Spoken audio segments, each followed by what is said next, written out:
కాన్పు అయిన తర్వాత స్త్రీలలో శారీరకంగా మానసికంగా ఎలాంటి మార్పులు చోటు చేసుకుంటాయి మరియు కుటుంబ సభ్యుల సహకారం ఎలా అందించాలో తెలియజేయడానికి మనతో పాటు ఉన్నారు ప్రముఖ గైనకాలజిస్ట్ డాక్టర్ సవితాదేవి గారు ఉన్నారు. వారిని అడిగి మరిన్ని వివరాలు తెలుసుకుందాం. నమస్కారం doctor. Welcome to doctor stock. Doctor గారు, డెలివరీ అయిన తర్వాత స్త్రీలలో శారీరకంగా మానసికంగా ఎటువంటి మార్పులు చోటు చేసుకుంటాయి? గర్భవతి కావటం, డెలివరీ కావటం అనేది స్త్రీ జీవితంలో ఒక సుదీర్ఘమైన ప్రయాణం. 9 నెలల పాటు సాగేది. డెలివరీతో అది పూర్తవుతుంది. మరి డెలివరీ అయిన తర్వాత రకరకాల మార్పులు చోటు చేసుకుంటాయి. ప్రెగ్నెన్సీలో ఉండగానే చాలా తేడాలు వస్తాయి. శారీరకంగా కానీ మానసికంగా కానీ అన్ని రకాలుగా, హార్మోన్లలో కానీ అన్ని రకాలుగా తేడాలు వస్తాయి. మరి డెలివరీ అయిన వెంటనే ఎలా ఉంటుందంటే, ఒక పక్క మానసికంగా చూస్తే ఒకవైపు అలసిపోయి ఉంటారు. ఎందుకంటే లేబర్ అంటే శ్రమ అని అర్థం. అందుకని లేబర్ అనేది ఇది కొన్ని గంటల పాటు నడుస్తుంది. ఒక పూట నుంచి ఒక రోజు వరకు పడుతుంది. మొదటిసారి అయితే ఇంకా ఎక్కువ సమయం పడుతుంది.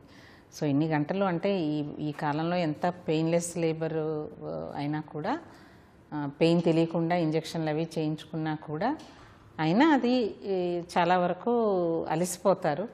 మరి ఇంకొక వైపు చాలా సంతోషంగా ఉంటారు. ఎందుకంటే ఈ సుదీర్ఘమైన ప్రయాణం పూర్తయి చక్కటి పాపాయి చేతిలోకి వచ్చినందుకు చాలా సంతోషంగా ఉంటుంది. ఇంకొక వైపు ఆందోళనగా ఉంటుంది.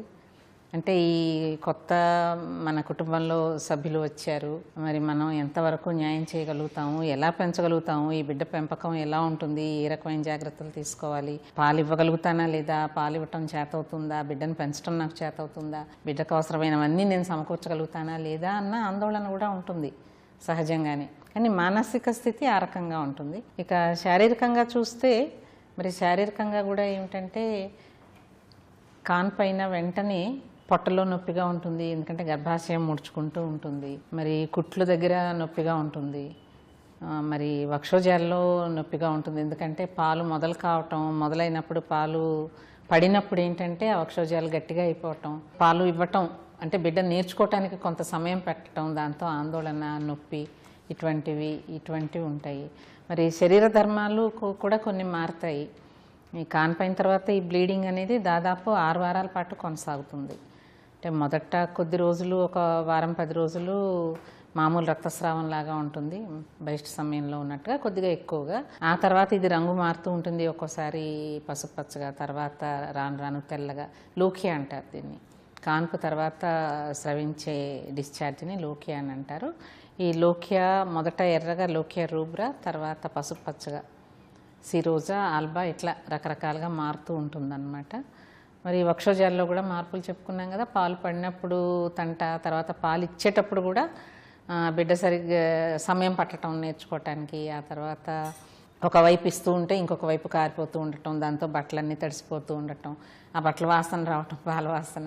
సో ఇటువంటివన్నీ కూడా ఈ శారీరకంగా కూడా కొన్ని రకాల మార్పులు వస్తాయి. మరి బరువు, గర్భవతిగా ఉన్నప్పుడు బరువు చాలా పెరుగుతారు, 10 నుండి 12 కేజీల వరకు.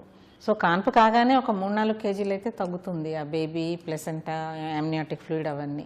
తర్వాత ఇంకొక నెల రోజుల్లో, 6 వారాల్లో ఇంకొక 2-3 కేజీలు తగ్గుతుంది. మిగిలిన బరువు తగ్గడానికి కొంచెం శ్రమ పడాల్సి వస్తుంది. ఎలా అయినా పూర్తిగా మళ్ళీ తిరిగి ప్రీ ప్రెగ్నెన్సీ స్టేట్కి రాకపోవచ్చు.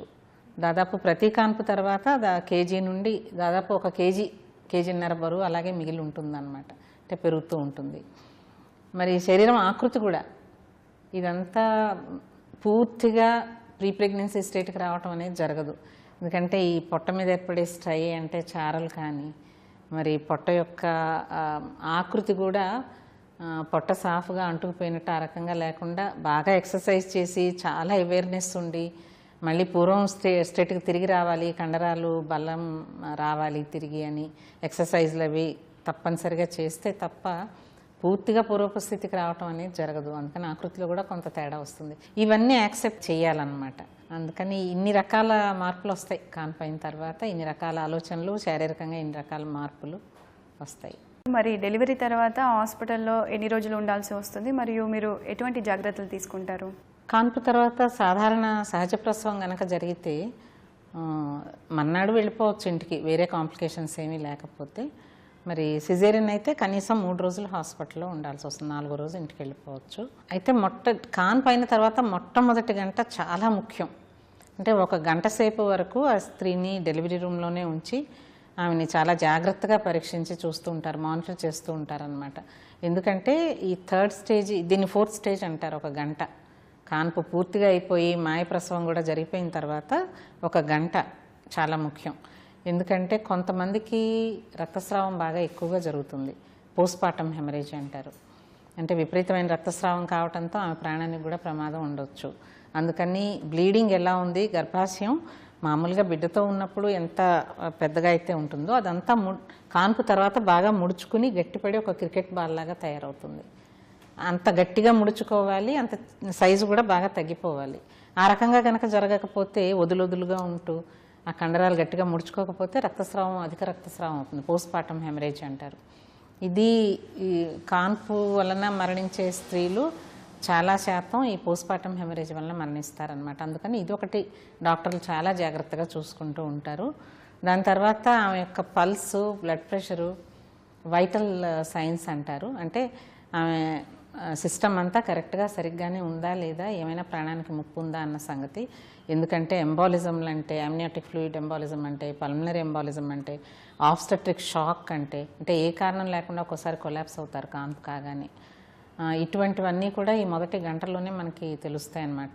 బ్లడ్ ప్రెషరు తగ్గిపోవటం, పల్స్ విపరీతంగా నాడి వేగంగా కొట్టుకోవటం, ఊపిరి అందకపోవటం, పాలిపోవటం, ఆక్సిజన్ సాచురేషన్స్ తగ్గిపోవటం, ఇటువంటివన్నీ కనపడితే ప్రాణం ప్రమాదంలో ఉందని అర్థం. ఇవన్నీ కూడా జాగ్రత్తగా గమనించుకుంటూ ఉంటాము.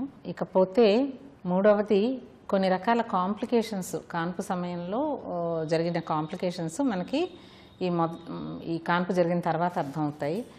రప్చర్ యూట్రస్ ఒకటి ఇందులో, అంటే గర్భాశయం చిట్లిపోవటం అన్నమాట. ఇది గనక కాన్పు జరిగే సమయంలో, అంటే ముందుగానే చిట్లిపోతే నొప్పులు వచ్చేటప్పుడు కడుపులోనే బిడ్డ చనిపోవటం జరుగుతుంది, తల్లి కూడా కొలాప్స్ కావటం జరుగుతుంది.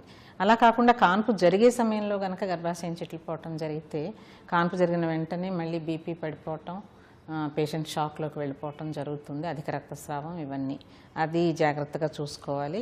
తర్వాత ఇన్వర్షన్ ఆఫ్ యూట్రస్ అని చెప్పి ఇది ఇంకొక కాంప్లికేషను, కాన్పు జరిగిన వెంటనే వచ్చే కాంప్లికేషను.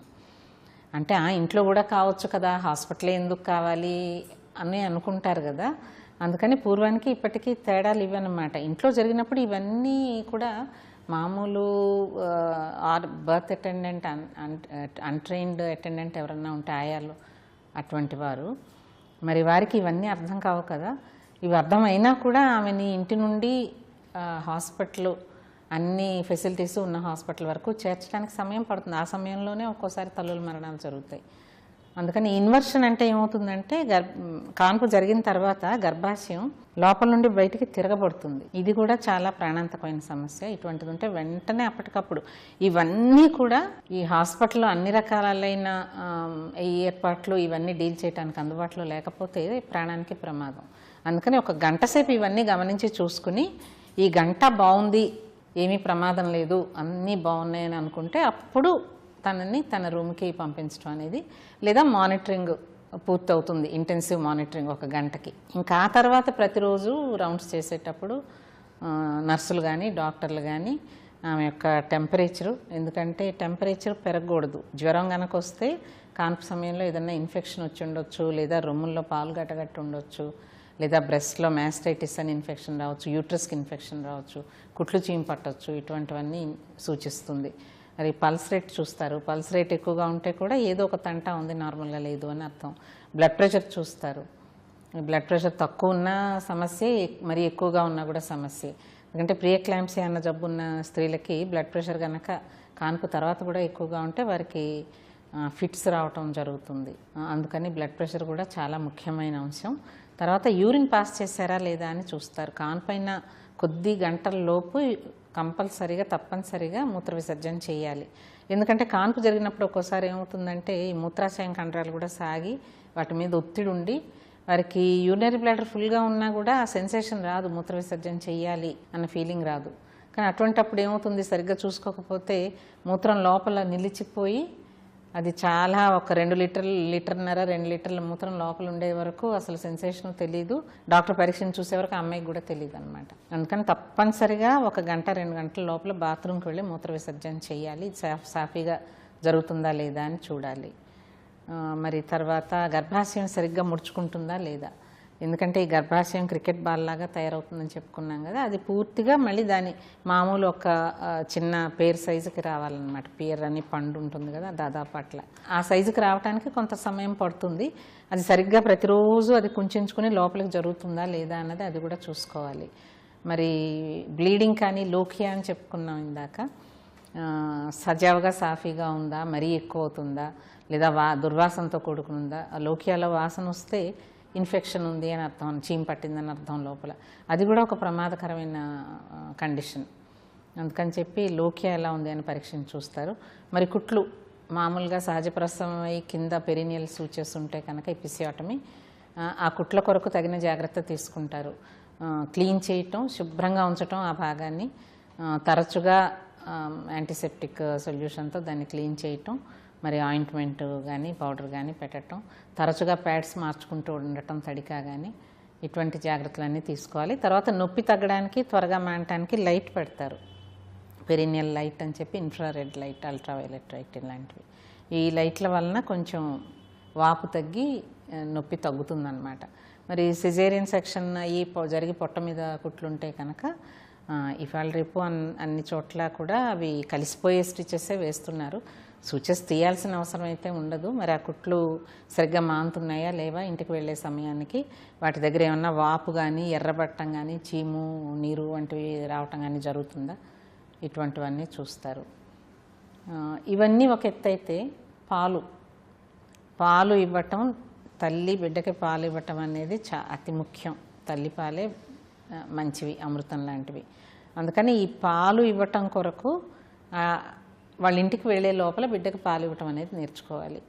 మామూలుగా ఏమిటంటే ఈ పాల కొరకు ప్రిపరేషన్ అంతా గర్భవతిగా ఉన్నప్పటి నుంచే మొదలు పెట్టాలి. ఆ తర్వాత సడన్గా ఒకేసారి నిపుల్స్ వంక చూస్తే అది కుదరదు. ముందుగానే బ్రెస్ట్లన్నీ క్లీన్గా ఉన్నాయా లేవా, లోపల గడ్డలు అటువంటివి, సిస్టులు అటువంటివి ఏమైనా ఉన్నాయా, మరి చనుమొనలు కరెక్ట్గా ఉన్నాయా, ఎందుకంటే బిడ్డ రేపు పొద్దున్న పట్టుకుని లాగినప్పుడు పాలు దానిలోంచే రావాలి. కొంతమందికి ఆ చనుమొనలు లోపలికి ముడుచుకుపోయి ఉంటాయి, కొంతమందికి విపరీతమైన పొడిబారిపోయి చిన్న చిన్న బీటలు వచ్చి ఉంటాయి, క్రాక్స్ అంటారు, డ్రై నిపుల్స్ ఇటువంటి. అందుకని ఏంటంటే ప్రత్యేకమైన మాయిశ్చరైజర్స్ ఉంటాయి ఈ చనుమొనలకి అప్లై చేయడానికి. గర్భవతిగా ఉన్నప్పటి నుంచే ప్రతిరోజు క్రమం తప్పకుండా ఈ క్రీమ్ రాసి జాగ్రత్తగా క్రాక్స్ అవి రాకుండా చూసుకోవాలి, మసాజ్ చేయాలి. మరి ఈ హెల్త్ అంతా చూసుకోవాలి. వారికి దాని గురించిన అవగాహన ముందుగానే